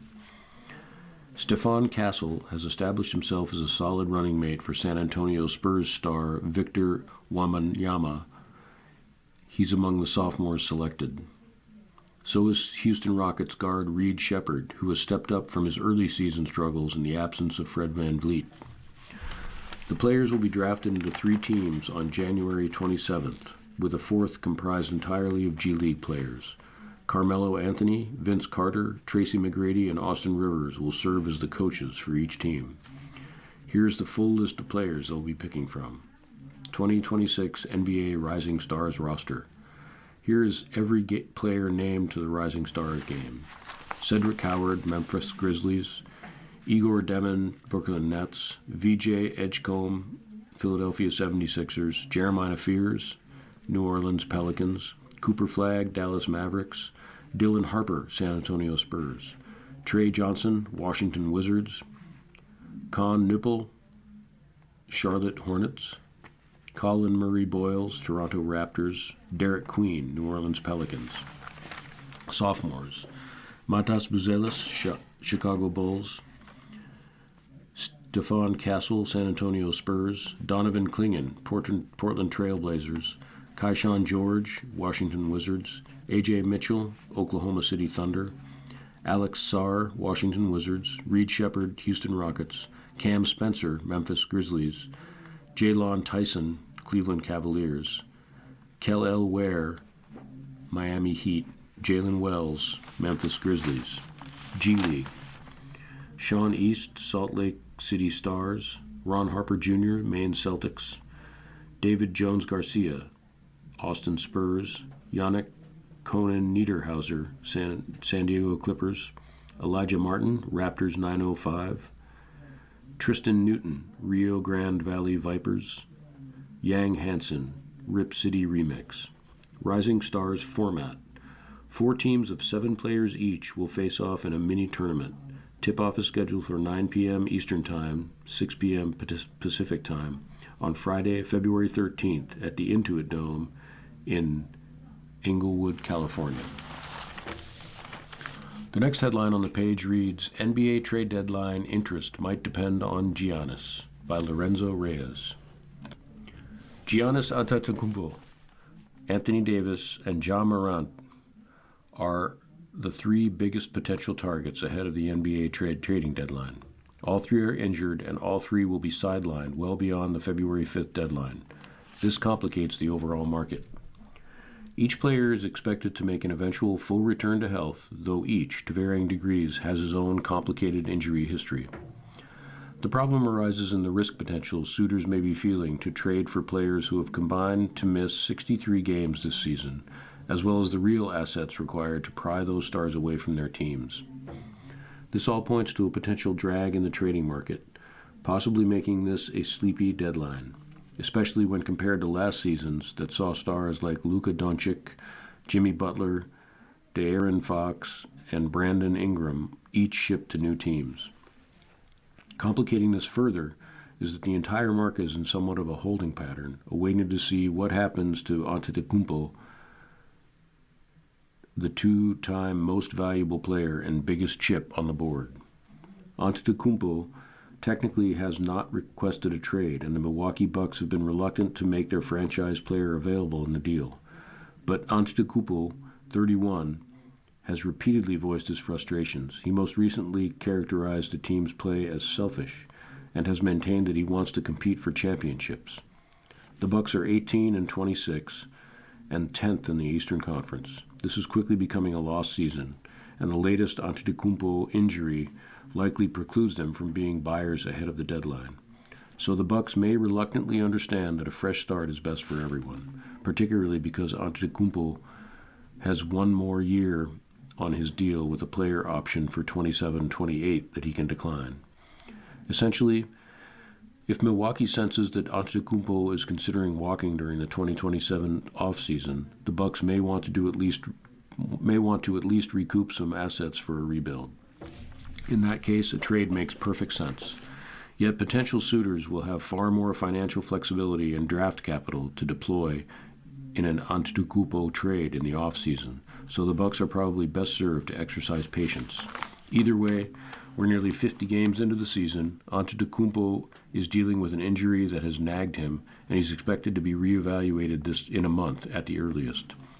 That puts potential contenders who would be interested in him in a tricky spot. Adding Antetokounmpo is a franchise-altering move that also impacts the day-to-day operation of a team. Regardless of who the suitors may be, a player like Antetokounmpo completely alters the way offenses are run, so there would be an adjustment period. Not only are the mechanics of trading a player like Antetokounmpo during season complicated, with a third team possibly needing to be involved, it also means these suitors would need to undergo a massive pivot, which is a risk this late in the season. So, as the rest of the league awaits resolution with Antetokounmpo, this could create a further lag in the trading market. The Mavericks have also indicated they're not necessarily in a rush to move Davis, who was the headliner returned in the infamous Doncic deal. Davis turns 33 in mid-March and is a constant injury concern, though he can be effective when he's on the floor. Dallas, though, is hanging around the play-in picture in the Western Conference, and is also without Kyrie Irving. Eventually, the Mavericks may feel that they can make a late push for the playoffs.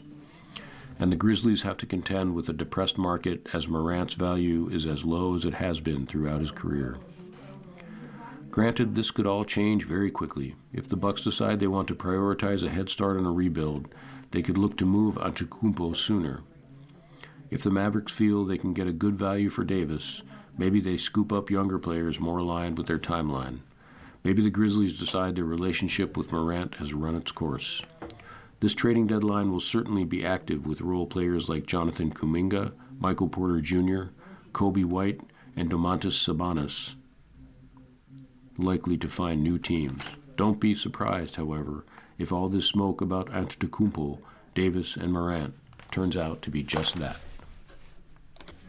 The next headline on page 4 reads, Injuries Complicate Deadline Moves by Mark Giannotto. The 2026 NBA trade deadline is suddenly less than 2 weeks away, and the clock is beginning to tick for teams trying to pull off a deal. The rumors and speculation have been a constant from the preseason all the way up until now, and already one big star, Trae Young, was dealt earlier this month ahead of a deadline crunch. But there hasn't been a move since then. But Giannis Antetokounmpo, Jay Morant, Anthony Davis, Domantas Sabonis, Jonathan Kuminga, and more recently Karl Anthony Towns are among the former All-Stars and notable NBA players who have been dangled in potential trade scenarios. All could be on different teams in less than 2 weeks, but each is just as likely to wind up sticking around past the deadline in spite of their possible availability at the moment.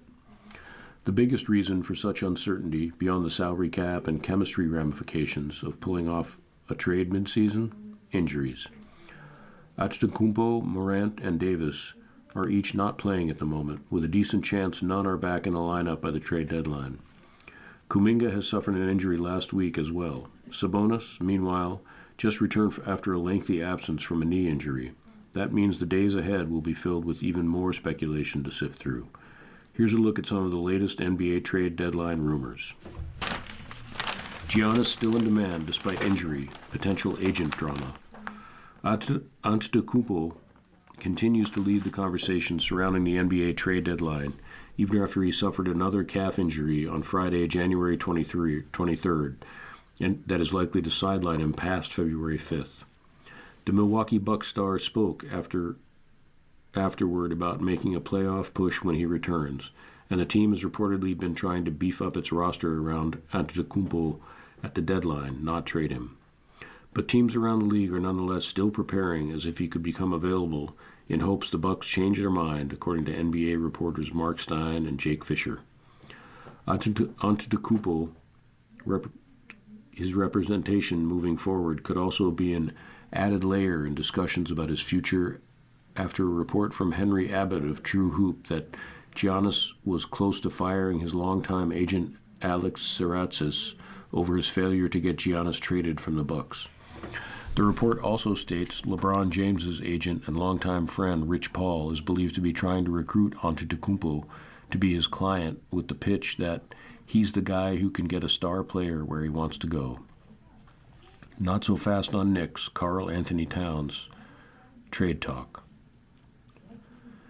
The forward Karl Anthony Towns came up in trade speculation last week as the Knicks endure some unexpected headwinds and pressure mounts due to their NBA championship expectations.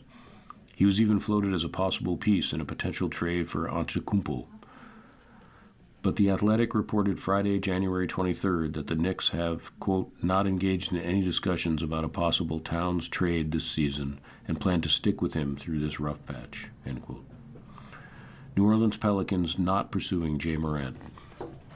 The market for Ja Morant remains quiet, particularly now that the Memphis Grizzlies star is out at least 3 weeks with an elbow injury and likely won't return to action until after the trade deadline. You might be able to scratch the Pelicans off the list too, despite social media scuttlebutt that suggested the Pelicans were pursuing Morant. Stein reported that there are no discussions between the Pelicans and the Grizzlies concerning a Morant trade. Though the Grizzlies are fielding offers for Morant for the first time ahead of the trade deadline, he could remain with the franchise past February 5th.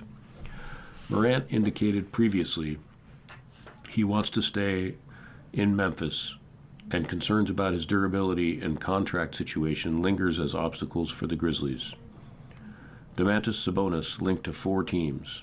It's been no secret the Sacramento Kings want to be active in trying to overhaul their roster at the trade deadline, and Sabonis is seen as one of the players most likely to change teams.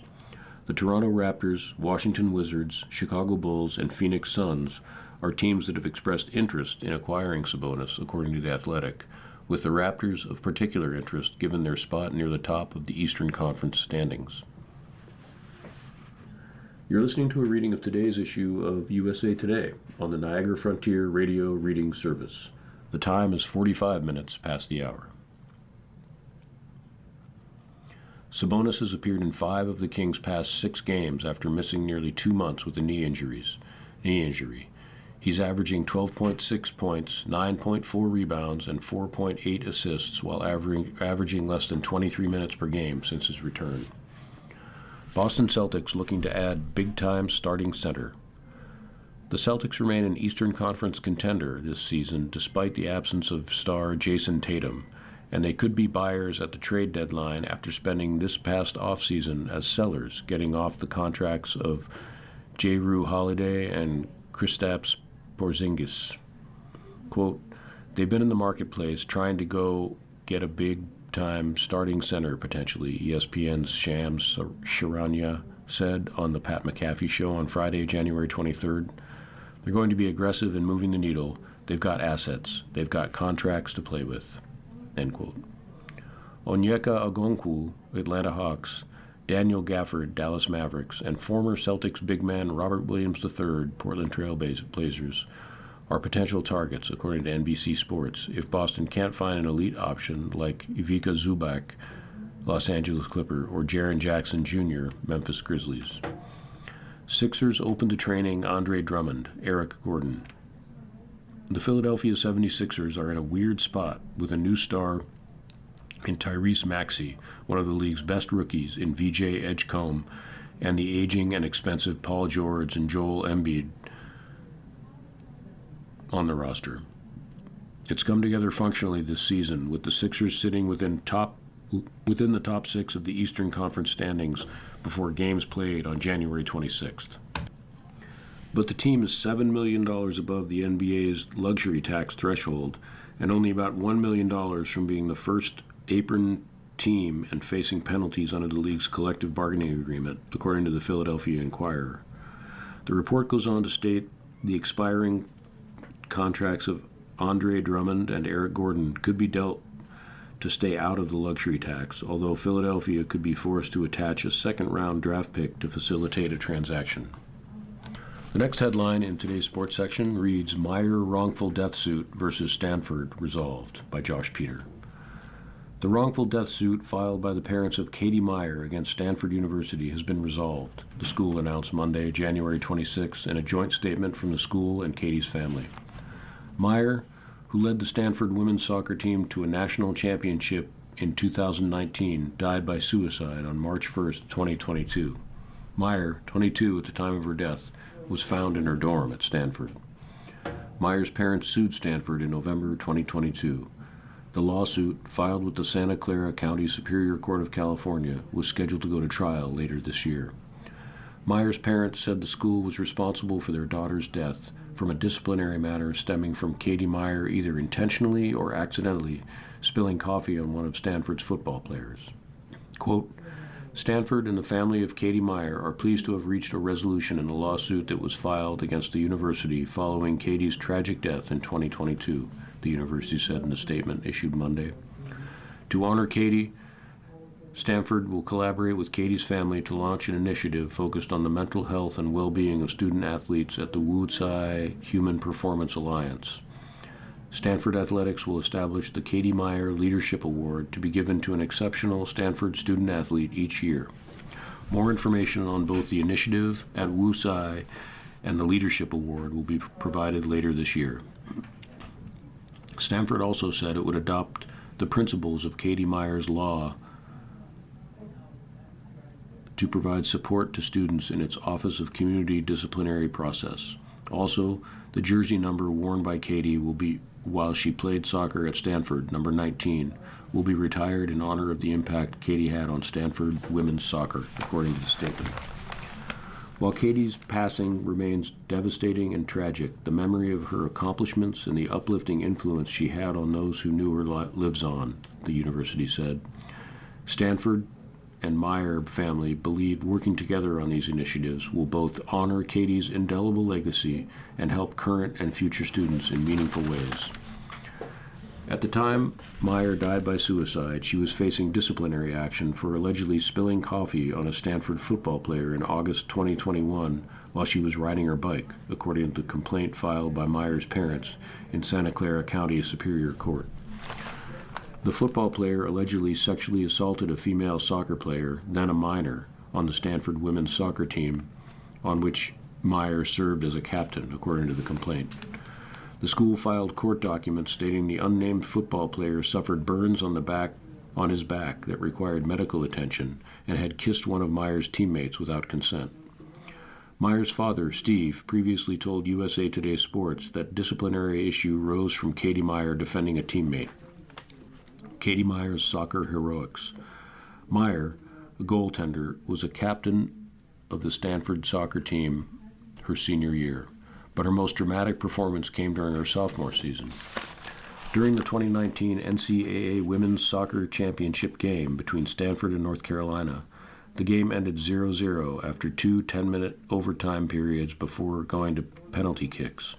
Stanford won 5-4 on penalty kicks after Meyer saved two shots.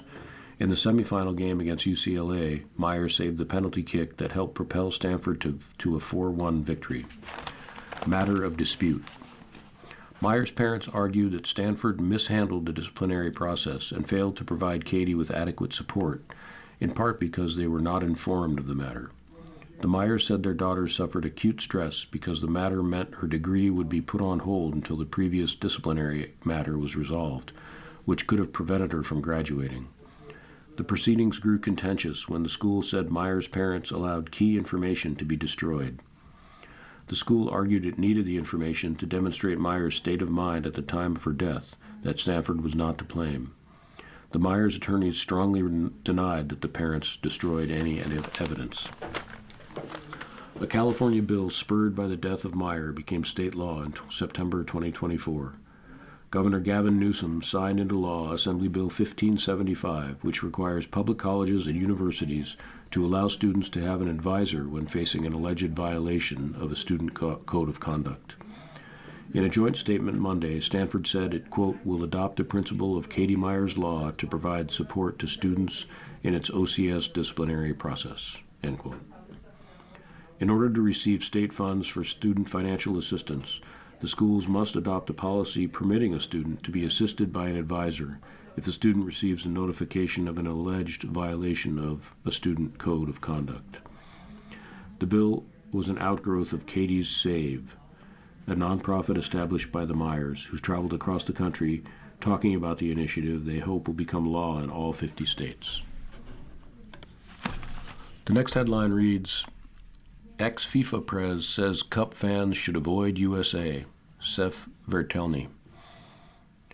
Former FIFA President Sepp Blatter believes that fans should avoid traveling in the United States for the World Cup men's soccer tournament this summer. The 89-year-old cited Mark Pieth, an anti-corruption expert and law professor who chaired the Independent Governance Committee to oversee FIFA's reform process from 2013 to 2016. In a recent interview with Swiss newspaper Der Bund, Pieth said that President Donald Trump's international aggression and violations within the U.S. made it too risky for fans to travel from abroad. Quote, if we consider everything we've discussed, there's only one piece of advice for fans. Stay away from the USA, Pieth said.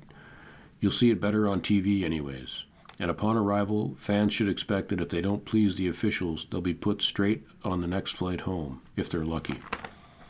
Blatter approvingly quoted Pieth in a post on X, adding, I think Mark Pieth is right to question this World Cup.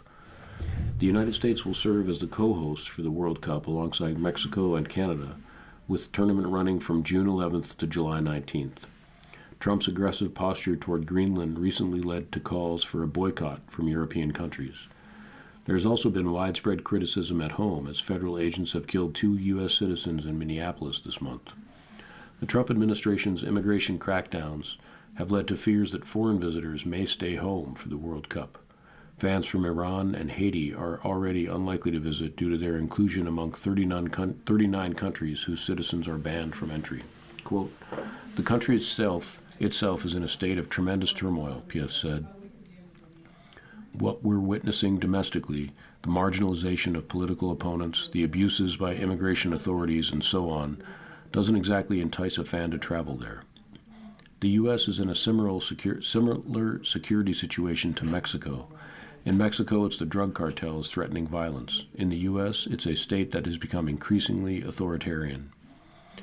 Blatter served as FIFA president for 17 years before he was forced out in the wake of a corruption scandal that erupted in 2015. He has frequently been critical of his opponent, Gianni Infantino. The next headline reads, U.S. WNT players go on social media over unrest, by Seth Vertoni. U.S. women's national team head coach Emma Hayes said she hasn't addressed the recent unrest in Minnesota with her players during January camp. Federal agents have killed 2 Americans this month amid a widespread immigration crackdown in the state. Alex Preddy, a 37-year-old nurse, became the second victim over the weekend. Just hours after Preddy was killed on Saturday, January 24th, the U.S. WNT played its first game of 2026, defeating Paraguay 6-0. There was no acknowledgement of the events in Minnesota before or during the game. Ahead of the U.S. WNT's game against Chile in Santa Barbara, California on Tuesday, January 27th, Hayes fielded a question about the events in Minnesota. Quote, "First of all, my condolence to all the family members for those victims," Hayes said at her pregame press conference. "Because it doesn't matter. I can sit here and talk about the loss of tragic life everywhere. It's not something that, first of all, as a mother, I want to see. It's upsetting on so many levels to see that happen, and I think they're in everybody's minds. But I haven't spoken about it with the squad genuinely. I think the way we structure our camps, there's not a lot of sit-down time, but we haven't spoken about it." The U.S. women's national team has developed a reputation for publicly tackling non-soccer issues, particularly in the team's recent past when it featured outspoken players like Megan Rapinoe, Kristen Press, Becky Sauerbrunn, and Alex Morgan. You've been listening to a reading of the USA Today for Wednesday, January 28th, 2026. We read the USA Today weekdays at noon. For more information, call us at 821-5555. Your reader for this hour has been David Frothingham. Coming up next on the Niagara Frontier Radio Reading Service, we have episode number 20 of Mark Twain by Ron Chernow. Following that at 3 o'clock is Healthy Living, and at 4 o'clock, a re-airing of this morning's Buffalo News. Stay with us. Are you facing challenges with vision loss and need help with your smartphone, sending emails, navigating the internet, and staying connected with your family? VIA, Visually Impaired Advancement, is offering free classes for seniors weekly at multiple locations with free assistance for your smartphone, email, and internet skills. There's a new session every week, and it rotates between the South Towns and the North Towns. It's at your local Erie County libraries and at 10 a.m. and 11:30 a.m. For more information, call Elhana Porter at 716-888-4632. Again, that's 716-888-4632.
The following program is intended for listeners who are blind, have